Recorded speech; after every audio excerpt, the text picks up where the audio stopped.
Hey there, it's Lara here with a special video for you all about Uranus moving into Taurus. So this is kind of a big deal, and you may have already heard other astrologers talking about it, but in this video I'm going to give you sort of my take and my way of delivering the information. So thanks for being here. I really appreciate it. I'm also going to talk about very briefly how Uranus moving into Taurus may impact each of the rising signs. Okay, not your sun sign, your rising sign, and I'll explain why later on in the video. So today is May 5th as I'm recording this, finally. It's taken me a while to get to this just because life. And, we are rapidly approaching that moment when Uranus is going to shift signs into Taurus. It's been in Aries for the last 7 years, and on May 15th, it will shift into the sign of Taurus. Now that can vary, like the time can vary slightly depending on what time zone you're in, right? But I'm Eastern Standard Time where I am here, and that's what I base these videos on. So May 15th is the day that this is happening. And so, what's the significance of this? Well, Uranus changes signs every 7 years. So, it's a fairly long transit, and it has an orbit of 84 years. So the last time Uranus was in Taurus was 84 years ago. There aren't a ton of people on the planet who have experienced this before, right? So this is going to be new to most of us. I'll talk a little bit about what we saw globally the last time that this transit happened, right? But let me just start. I have notes over here, right? I don't want to forget. There's a lot of information to share with you. Let me just start by telling you a little bit about Uranus. So, and the mythology and that kind of thing. So, Uranus, the last time it was in Taurus was 1934 to 42. So that was like post-depression era, right? We also had, I have a list of things here because I did a little research. We also had, things like rationing, austerity measures, right? We had the Pearl Harbor incident. We had Roosevelt becoming president in the U.S. and then Churchill in that, the same transit. But, Roosevelt brought in things like Social Security, right? And changes to taxation and assistance for farmers, that kind of thing. And you'll see how this sort of fits into the Taurus aspect here, right? Taurus rules things like our resources, personal, financial, the money system, earth, right? Farmers, taxation, all of those things. So we also had the Hindenburg disaster. We had what was known as the Dust Bowl, so lots of drought happening and crops failing. And then there were things like, the game of Monopoly was created and released, right? All about money. The T-shirt was created. What else happened? We had the BBC became the world's first TV broadcasting service. First artificial heart. Amelia Earhart vanished. And the Golden Gate Bridge was completed, and we had the oil strike in Kuwait, Orson Welles' broadcast of War of the Worlds. We also had, Albert Einstein wrote a letter to Roosevelt talking to him about using uranium, Uranus, interesting, to initiate a nuclear chain reaction, right? So essentially, that was the beginnings of the first atomic bomb. So, and we also had CBS with the first color TV. So those are all sort of themes that happened during Uranus's last transit through Taurus. And so we can see how the blending of Uranian energy and Taurian energy happened there. And so Uranus is known as the Great Awakener. It is the planet responsible for shaking things up, for disrupting the status quo. And it's very unpredictable. So it's hard to know exactly how things will play out, right? But we can be certain that when Uranus presents itself and makes this, a transit into a new area, then we will see changes happening. They might be surprising, they might be shocking, unexpected changes. Doesn't have to mean bad, though, right? And of course, it's all about how we choose to respond to these things. Uranus, it's like that phrase, you're being shaken to awaken kind of thing. So that's what Uranus does. It comes in and says, things have been this way for too long. Things are stagnating, not working. We need to shake things up. And if, there are any things in our world or in our personal lives that we have not taken the initiative to change ourselves, if we have not taken those steps, then the transit can be a little bit more rocky for us, because it will really draw our attention to where things have to change, and it will force our hand in some cases, right? So in mythology, Uranus is the sky god.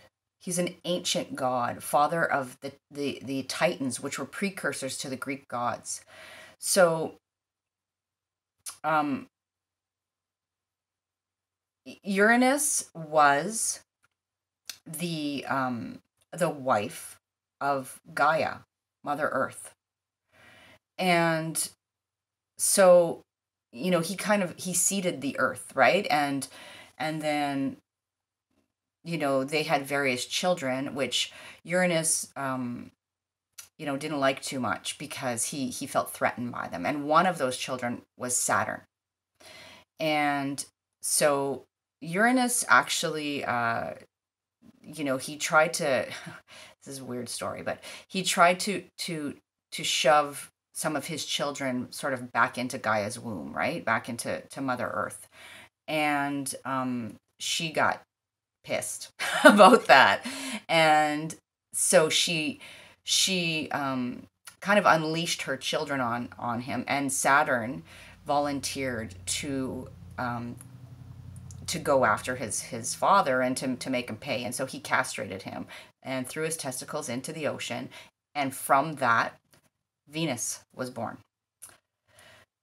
Mythology is kind of weird sometimes, right? But you have to read between the lines and understand the archetypes and that kind of thing to understand the meaning. So Uranus, the sky god, right? Father of the heavens, born out of chaos. And then, a union with Gaia, with Mother Earth, brought forth, kind of life on the planet, right?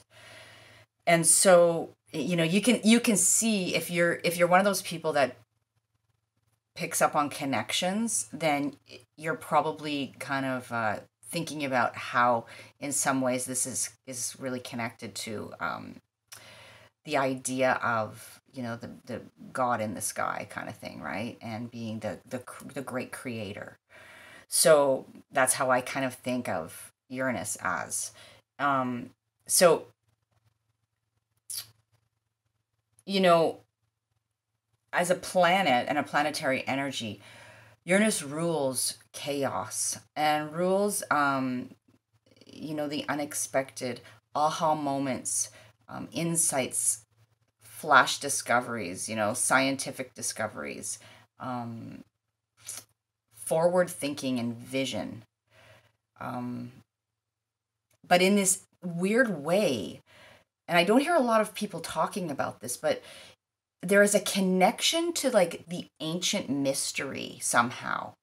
And if you think of maybe Uranus being sort of that, that initial spark, that big bang, that born out of chaos, right? Like it's like that the ancient mystery being brought into the modern and into the future.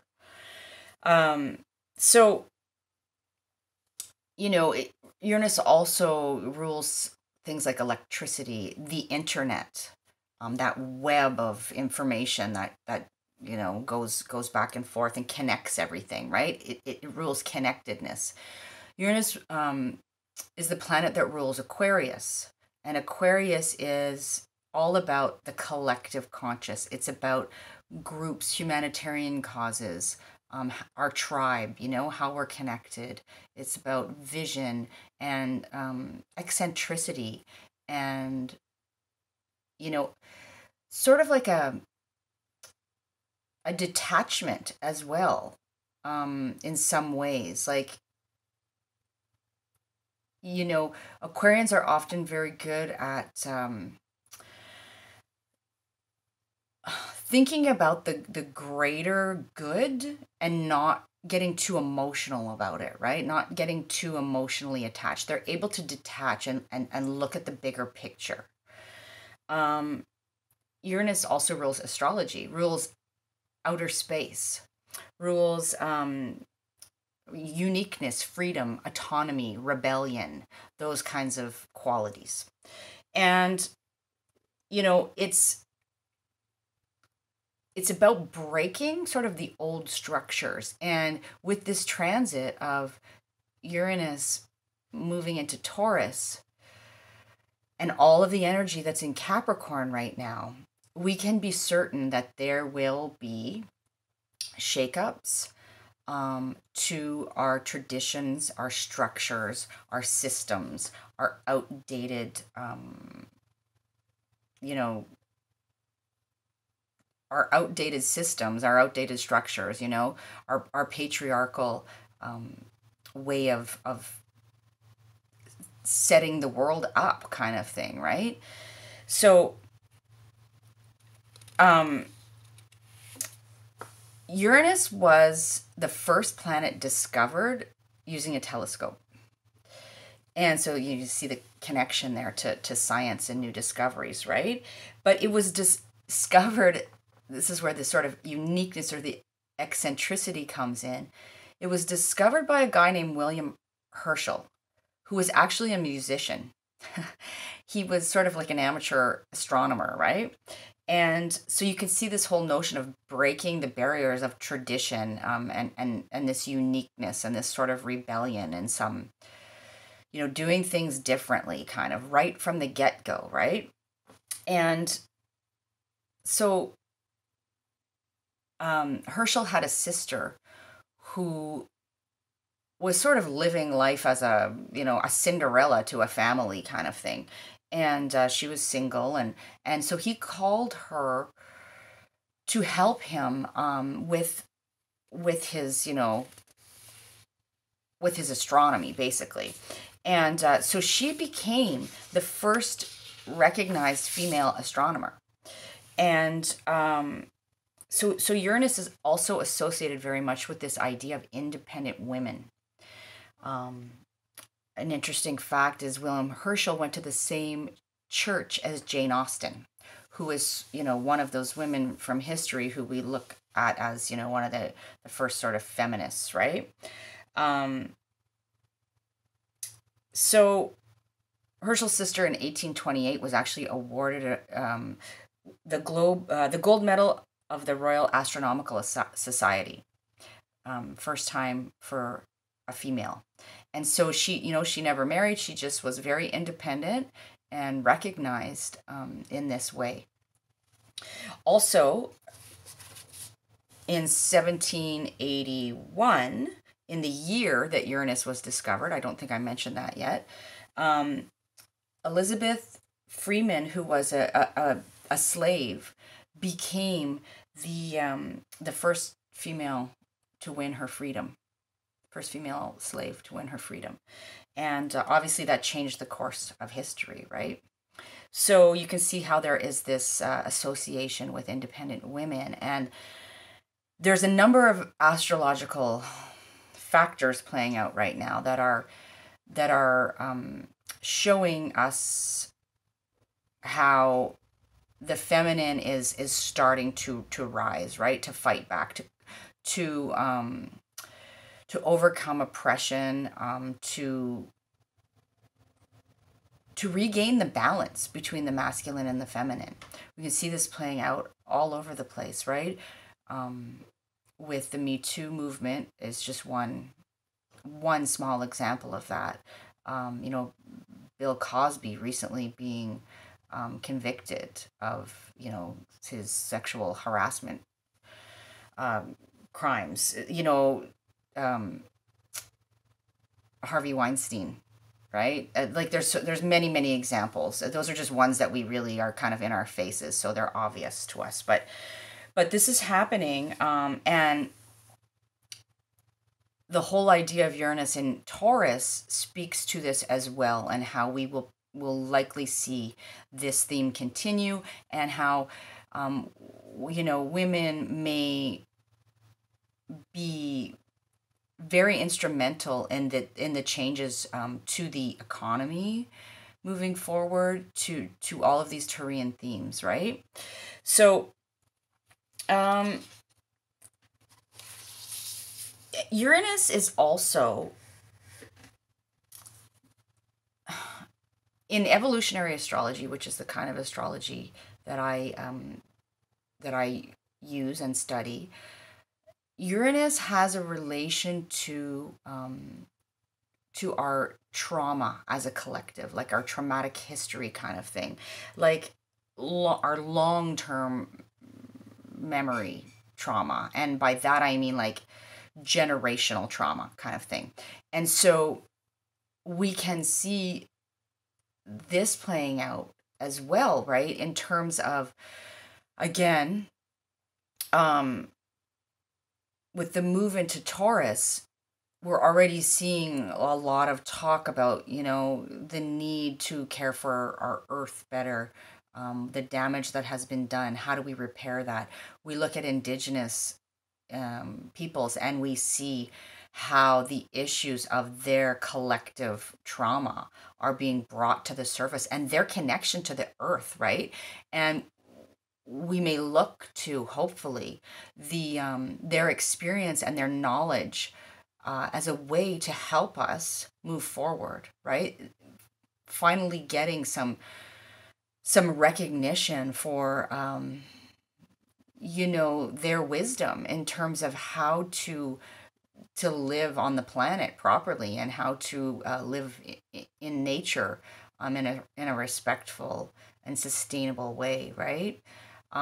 So those are all things that we may see happen, but rest assured that this is going to be a time of change, and we're going to probably see that right off the hop. We're going to see this happen, like, and what I mean by that is, so Uranus is moving into Taurus on the 15th, as I said, of May, and then there are some other major things that are happening right around those few days that are going to amplify this energy. And oftentimes when Uranus moves into a sign, we get an initial surprise somehow that will happen, and that will mark it. Uranus will mark his or announce himself very obviously. And so right around this time, so on the 13th, Mercury, the planet of our communications and our intellect and our our logic and our thinking is also moving into Taurus. The moon is also moving into Taurus for a short stay, right, of a couple of days there on the 13th. And the same day that Uranus moves into Taurus on the 15th, we have a new moon happening in Taurus. New beginnings, right? New moons are always about new beginnings in some way, initiations, setting intentions, that kind of thing.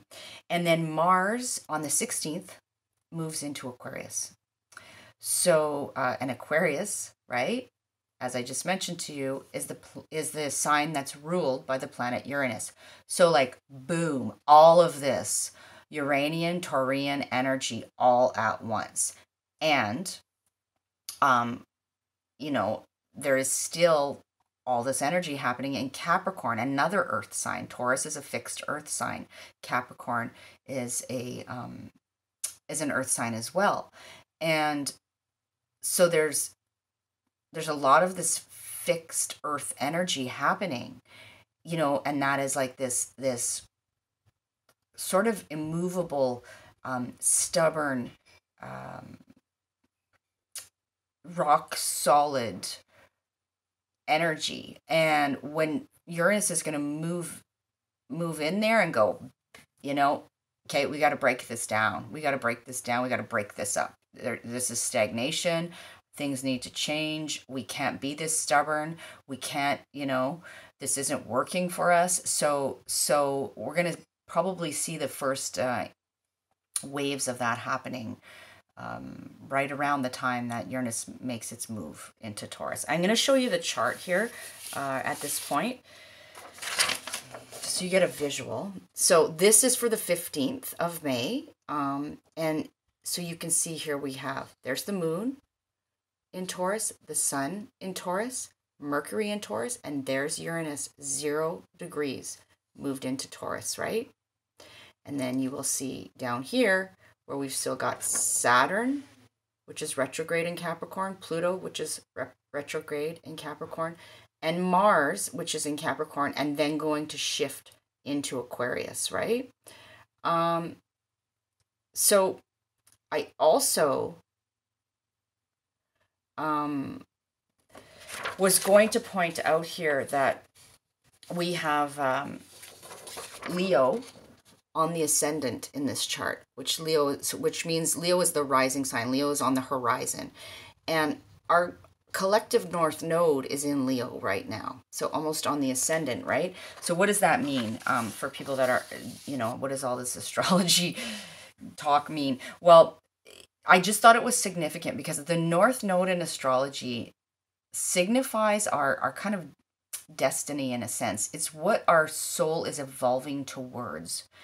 And, you know, when a sign is on the ascendant, whatever is on the ascendant or the rising sign is we can often see that in our outward environment. It's like how things sort of present in the day to day, like the image or the appearance of things and how things play out in the material world. And so there's this, and Leo is like, you know, our sense of creative output, it's connected to, you know, our core identity in many ways, also connected to, you know, how we, like our sense of special destiny as well. So, and various other things. But, you know, it's interesting to me that this is happening because it speaks to, you know, a change in how we collectively identify, I guess. You know, and perhaps as individuals, how we are going to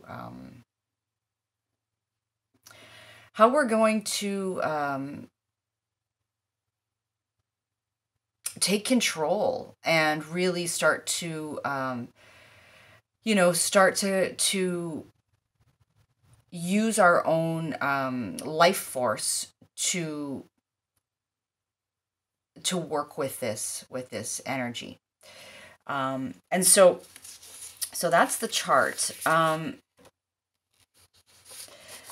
So, another thing that we may see happening, because Taurus is very connected to the earth and Mother Nature, and Uranus is about shakeups. We may see some environmental or weather, sort of rocky weather happening, or even potentially earthquakes, that kind of thing. It's possible, not to be alarmist, and not, I'm never about the fear mongering, but it's a possibility with this energy. So,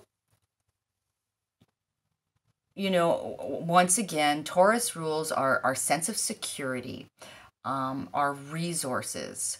And by resources, I mean monetary, financial resources, but also, our personal resources and our values, what we value. That's a big thing, right? Changes to what we consider of value. That is going to be a big theme. And how we, perhaps how we exchange our personal talents, and that kind of thing for, like, we could see more bartering going on. Cryptocurrency, if it's something you're familiar with, it's already making a bit of a splash, right? And so we can see just complete changes to the way our money system operates. I've heard other astrologers talk about the potential of going back to the gold standard, right? Because now our money is really, nothing backs it. We have nothing that backs our money. And so there's a potential for that to happen. Taurus actually rules gold. And so who knows, right? With Uranus, it's very hard to predict what may occur, because it's by nature unpredictable. So, but there will be changes. There'll be changes to the banking system, most definitely. The old boys club. Bye-bye. that's what's going to happen.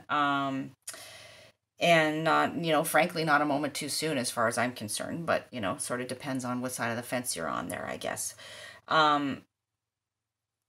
We will break free of these old structures in some way, shape, or form. Some people will welcome that. Others will fight it tooth and nail. So, it's always our choice how we choose to deal and how we choose to respond. But, Uranus is not about letting us kind of just keep on keeping on the way things have always been, right? It wants us to shake things up and change things up for our own good and the collective good, ultimately, even though it may be uncomfortable and chaotic getting there. It's like trying to bring about order through chaos, really. So I want to just take a minute now to go through each of the ascendant signs so you can get a little bit of a taste of how this may, or what area of life this may play out for you. So, I'm not going to go too much into why I'm talking about the ascendant signs here, but just briefly, it's much more accurate to do it this way. So when I'm going to say to you, that if you are a Pisces ascendant, then this is happening in your third house. That means that Pisces was on the horizon at the moment of your birth. This is not about your sun sign, because the sun sign is much more of a general energy, and it's not so much about how things are going to play out for you in the mundane world kind of thing. And it's, that totally depends on your very specifics. So if you want to know, you are a Pisces sun with a Libra rising and an Aquarius moon, and your own specific chart, well, we can delve deeper into that in a personal reading. And of course, if you want a personal reading with me, just click on the link below and you can go check that out, what I have to offer over there. But to give a general sort of forecast or horoscope, doing it by the ascendant is much more accurate. And so if you read your horoscopes, it's very helpful to know your ascendant or rising sign. And you need a birth time in order to do that, or a very close, a fairly close estimation to know your rising sign. So having said that, if you have your chart, then, or if you've had a reading with me or somebody else, or you've done your own, personal study and you know what your rising sign is, or if you've asked me at some point on a Facebook post or something and I've told you, then you'll have an idea here of what I'm going to talk about. Okay, so I'm just going to go through from the first house to the 12th house, and what sign is on the ascendant, and how this may, just very briefly, what area of life this may impact you. Because I don't know if you've never watched me before. I've pointed out to you that these little sort of pieces of pie on a chart they represent each of the 12 astrological houses, and the houses in astrology, they represent life themes or life areas, right? And so, by looking at what your ascendant sign is and where it falls, I can tell you what life area that this transit of Uranus through Taurus will kind of play out for you the most, where you'll feel it the most. Of course, things always depend on your specific chart and where the planets are in your specific chart, right? And so that can only be done with a personal reading and with your specific birth details. But here we go. So if you are a Taurus rising or Taurus on the ascendant, those mean the same thing, then this is happening in your first house, right? So first house is all about your identity. It's about the self. It's about your self-image. You may have like radical changes in your self-image, right? And how you put yourself out there, how you present yourself, how you approach life even. So it's kind of like, it's sort of when you have, a transit on the ascendant, it sort of affects everything, right? In the obvious material kind of physical world. And so if you have a Taurus rising, then that's how this can play out for you over the next 7 years.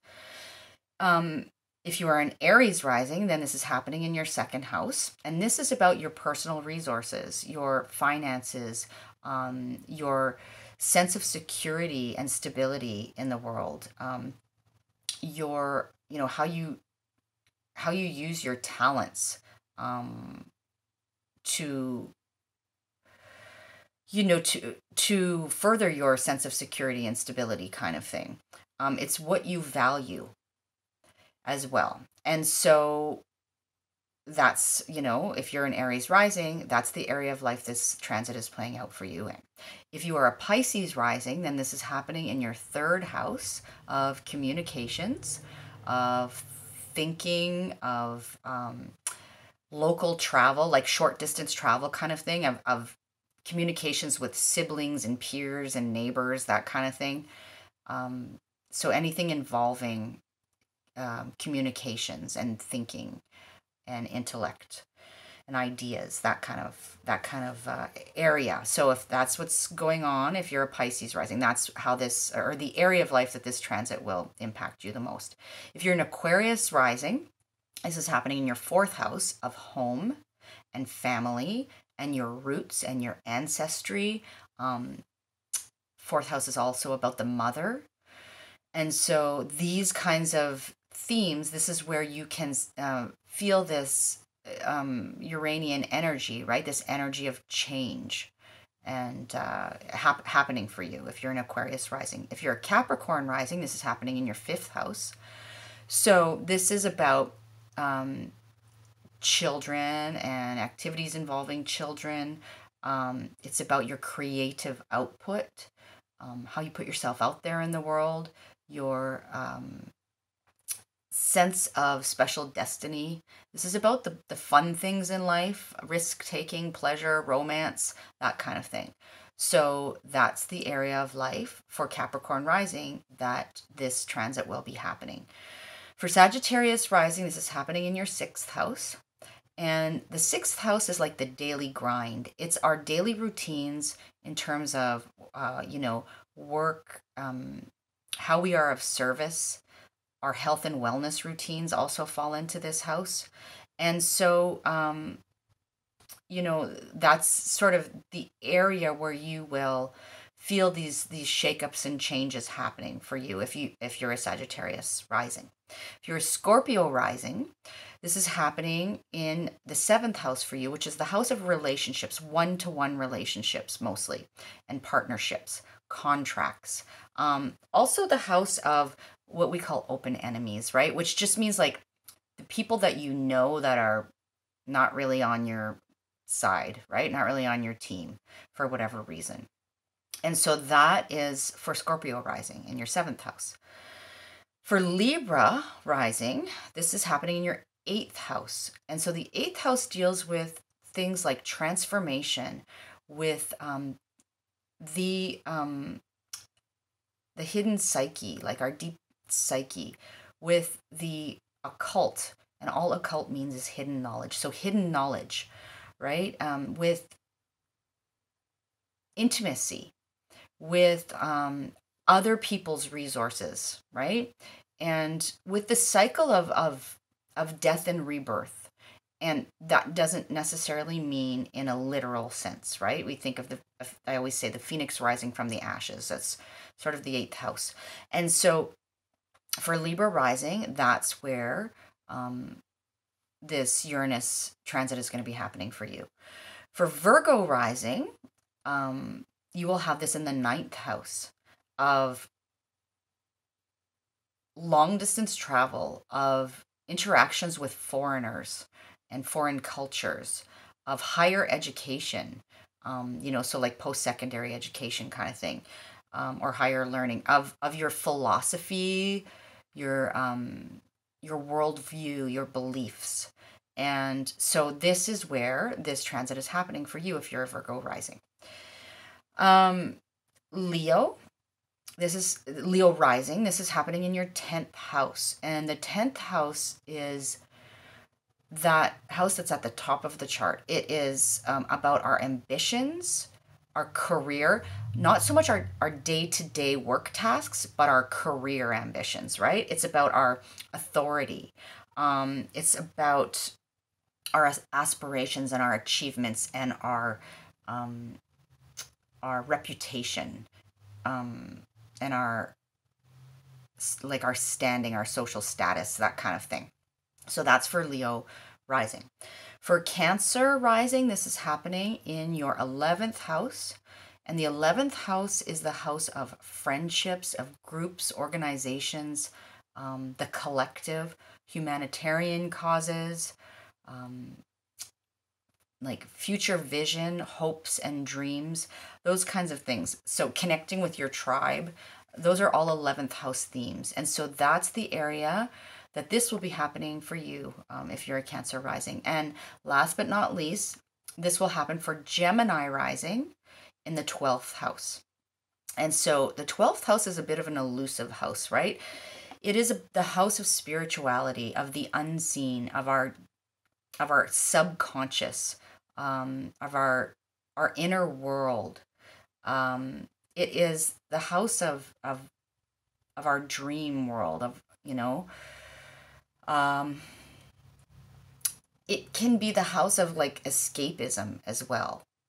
And it's kind of hard to pin down, right? It's really about the unseen, it's sort of otherworldly, but a very to put it simply, a very sort of spiritual house. And in ancient astrology, the 12th house was known as the house of our self-undoing, simply because it can be things that we're not aware of that we may, it's like self-sabotage in some ways. If you think of the 12th house as being the natural house of Pisces, Pisces can like to escape reality if they don't have a sort of a regular spiritual practice, or they're not grounded in some way. Pisces feels all the feels, and so they can want to escape reality by unhealthy ways, right? Addictions and that kind of thing. So for Gemini rising, it is happening in your 12th house of spirituality. And so that's all the 12 rising signs, and how this transit of Uranus through Taurus, that's the area of life that it will impact you. Again, if you want more specifics, then I really encourage you to get a personal reading with me or somebody else that you trust. I guess that's all I have to say about this transit, really. I will, as we go through Witchy Wednesday, if you've never seen Witchy Wednesday, it's a weekly astrology and energy forecast that I do every Wednesday on YouTube. And I will continue to address this as Uranus moves through Taurus, right? And the specifics. But this kind of gives you an overall flavor of how this transit can show up in our collective and for us individually. So exciting times. I prefer to look at this as an exciting thing rather than a scary thing. It's all about how we look at it, right? If you're not a fan of change, hang on to your hat, but just try to be flexible and mutable, and really understand that these things don't happen, to hurt us or piss us off, or even though it may seem like that on the outside, it's really about looking for the lesson, and looking for how, this is part of a greater unfolding, and our soul's path in some way, for us as individuals and as a collective, right? We are all connected. And so with that, I wish you all the best, and thank you so much for being here. I hope this was helpful in some way to you. I would love it if you would subscribe to the channel, if you would give me some feedback, leave comments, ask questions, share with your friends and family, all that kind of stuff. And stay tuned next week for Witchy Wednesday, and more of these, specialty videos on specific transits and planets and that kind of thing. All right, take care. All the best. Bye-bye.